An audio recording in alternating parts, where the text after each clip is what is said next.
What on earth just happened to my quiet life? I slapped a few quirky stickers on my car for some basic protection, nothing harmful, right? Turns out, that sparked a nightmare. My HOA boss flipped out over these hideous additions, turning my world upside down for weeks. Then, one early morning, she pulled a stunt so outrageous I could hardly believe it. Little did she know, her desperate ploy would explode right in her face.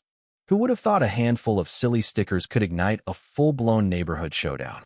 I'm Jonathan Hayes, but folks call me John. At 45, I'd figured I'd dodged most of life's wild twists as a freelance graphic designer crafting logos for local shops. My eye for detail and clever fixes?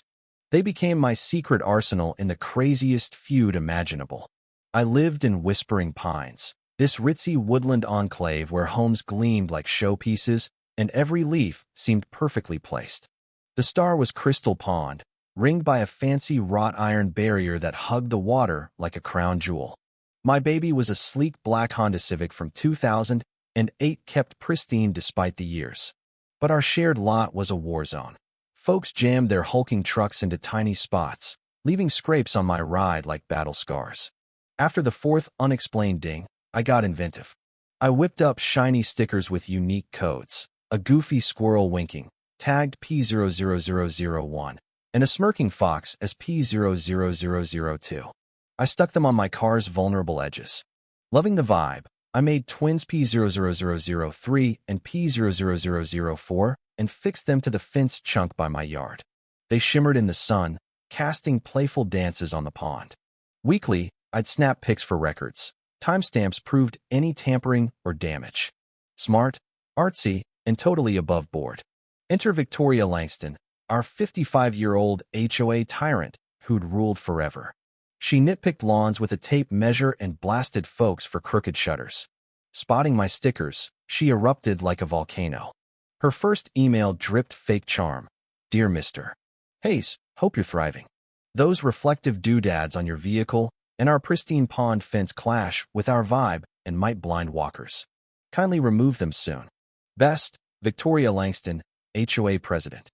I fired back politely, detailing their protective role and sharing pics of their harmless size. Her reply? Pure venom. Non-compliance is intolerable.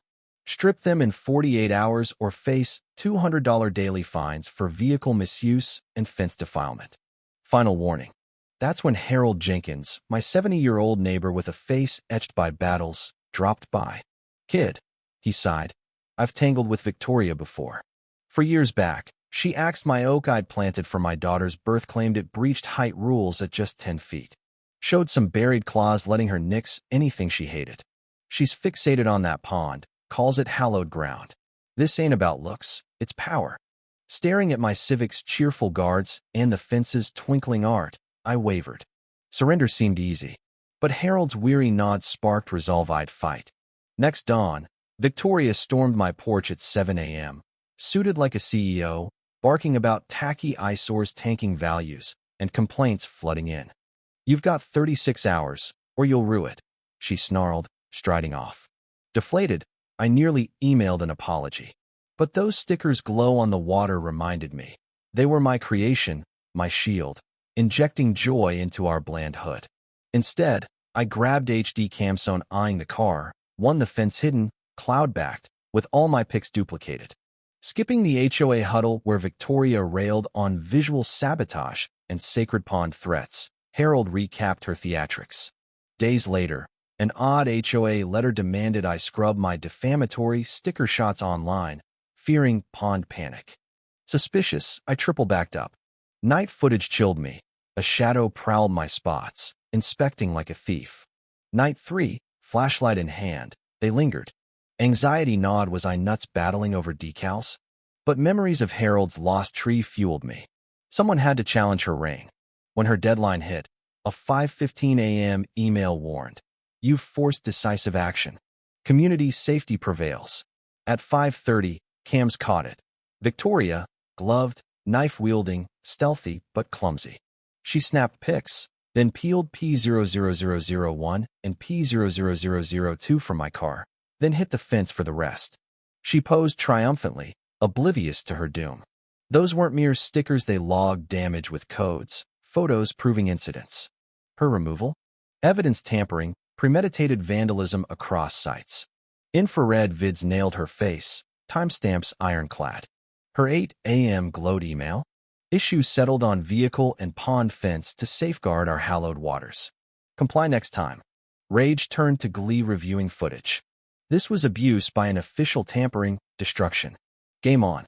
I drafted a measured email to the full board, detailed my system, attached vids, cited laws on evidence sabotage with precedents from my attorney kin. Copied my lawyer and fed up locals. Polite, but lethal. Investigate or face fallout. Her repost? A slick letter from lawyer Alexander Thorne, flipping the script. My cams breached privacy sand signs. Fence stickers vandalized communal property. Whole setup an entrapment scam for gain. Board fretted, neighbors shunned me. Elena Ramirez emailed. Matt, this trap reeks bigger, seek peace. Doubt it hard. Was I the villain? But replaying vids reaffirmed. Truth endured spins. The packed HOA clash was electric, sides drawn. Victoria, with Thorne, lambasted my harassment plot. Elena echoed. Bait on public fence calculated ruin. Whispers condemned me, defeat loomed. Then Harold rose, voice thunderous. I'm 70 here, 18 years. Silent too long. Victoria killed my oak over phantom rules, memories gone for her ego. Matt's fence is his turf per regs. He's fighting what I should've. Enough tyranny. The tide turned. Stories poured. Arbitrary fines, bullied compliance. Vids played. Silence gripped as Victoria's dawn raid exposed. Her wild defense, toxic stickers endanger kids, eyes via pond glare drew laughs. Suspended on the spot, her glare promised war. Probing deeper shocked us. Auditor Sophia Bennett unearthed $52,000 siphoned via kin contracts. Theodore Mason, ex-treasurer, spilled. Forged signs, coerced quits, recordings of Victoria's creative accounting for phantom pond work. Her brother's firm pocketed thousands for zilch-me stickers, spotlighted the scam zone, panicking her. Derek Sullivan confessed kickbacks for blind vote spurks, traded for loyalty. My ugly art threatened her empire. Removal was desperate self-preservation. Final meeting.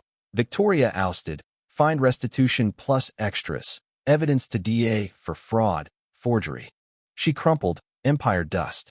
But triumph bloomed.